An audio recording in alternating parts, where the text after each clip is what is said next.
스페인 바르셀로나는 독특한 건축물, 예술작품 등 다양한 문화유산이 넘치는 아름다운 도시입니다. 그 중에서도 바르셀로나의 대표적인 건축가인 안토니오 가우디의 건축물들이 특히 유명합니다. 가우디는 학창시절 교수들 사이에서 논쟁의 대상이 될 정도로 호불호가 갈리는 매우 특이한 학생이었다고 합니다. 그는 기존 건축 공식을 따르지 않았고 자연 속에서 관찰한 것들을 투영해 낯선 설계도를 그려냈는데, 교수들은 그런 가우디의 독창성을 인정하면서도 한편으론 자신들의 지도를 고분고분 따르지 않는 학생을 마땅찮아 했다고 합니다.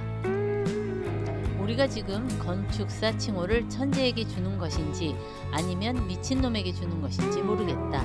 가우디가 학교를 졸업할 때 졸업장을 주던 학장이 남긴 유명한 말입니다.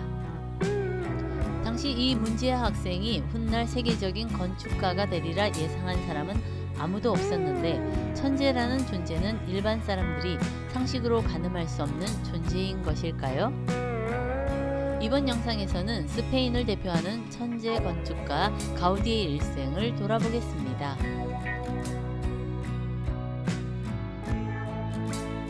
가우디는 1852년 스페인의 바르셀로나 남서쪽에 위치한 레우스라는 작은 도시의 가난한 집안에서 태어났습니다. 그의 아버지는 주물 제조업자로 가우디에게 많은 영향을 끼쳤습니다.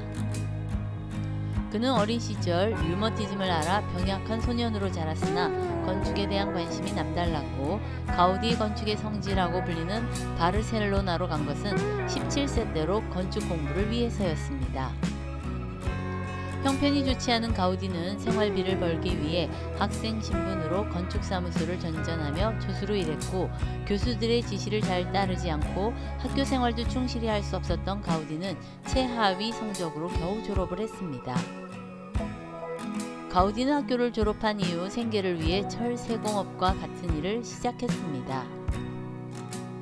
그러다가 파리 만국 박람회에 수공예품을 전시했는데, 진열장 곳곳에 정교하게 세공한 금속 조각 작품들은 스페인 사업가 구엘의 눈에 띄었고, 그것을 계기로 가우디의 삶은 통째로 바뀌게 됩니다.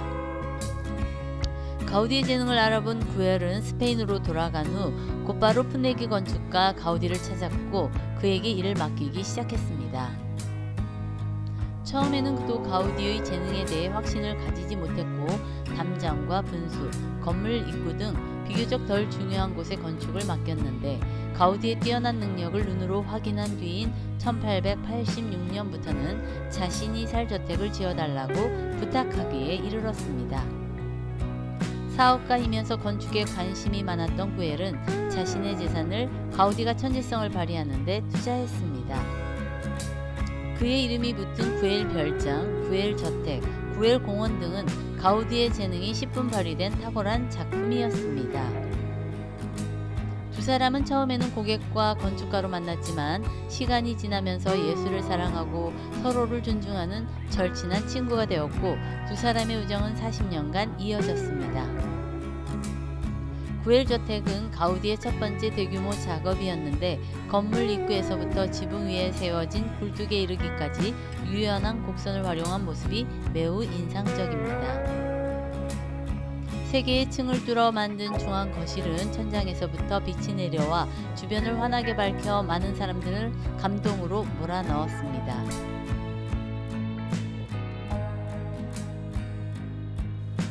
가우디의 건축 작품 중 유네스코 세계문화유산에 등재된 것은 현재까지 모두 7작품입니다. 비센스 주택, 구엘 저택, 구엘 공장 단지 내 지하 경당, 구엘 공원, 카사바티오, 밀라 주택, 사그라다 파밀리아 성당입니다. 바르셀로나 시민들은 스스로 도시에 대한 자부심이 강한데, 이런 자부심의 원천에는 가우디가 남긴 건축물들이 있습니다. 그 중에서 가장 대표적인 건축물은 아무래도 사그라다 파밀리아 대성당일 것입니다. 이 성당은 1883년 11월 3일에 공사를 시작하여 가우디가 세상을 떠난 1926년까지 작업이 진행되었으며, 지금에 이르기까지도 공사가 계속 진행되고 있습니다.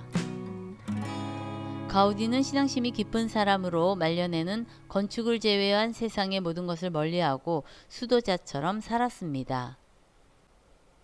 그의 이러한 종교적인 신념과 건축가로서의 열정이 결합하여 사그라다 파밀리아 성당을 탄생시키게 되었고, 그는 자신의 역작이자 종교적인 믿음의 발현 행위이기도 한 이 성당을 짓기 위해 다른 일들은 모두 포기했고 1883년 가을부터 사망할 때까지 40여 년 동안을 이 작업에만 몰두했습니다.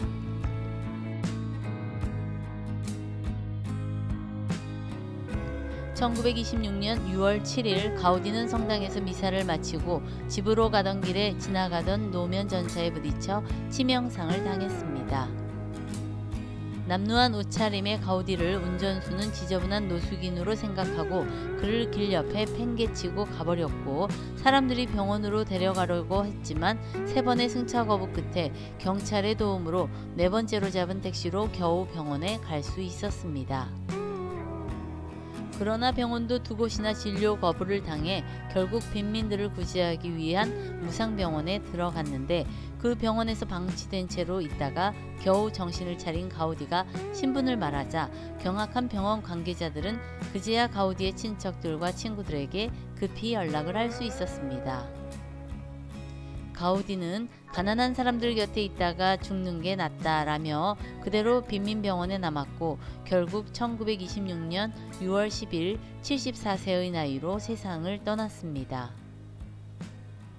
그를 죽게 만든 노면 전차 운전수는 승차를 거부한 택시 운전수 3명과 함께 불구속 입건되었고, 그들과 그의 치료를 거부했던 병원은 막대한 배상금을 가우디 유족에게 지급하라는 판결을 받았습니다.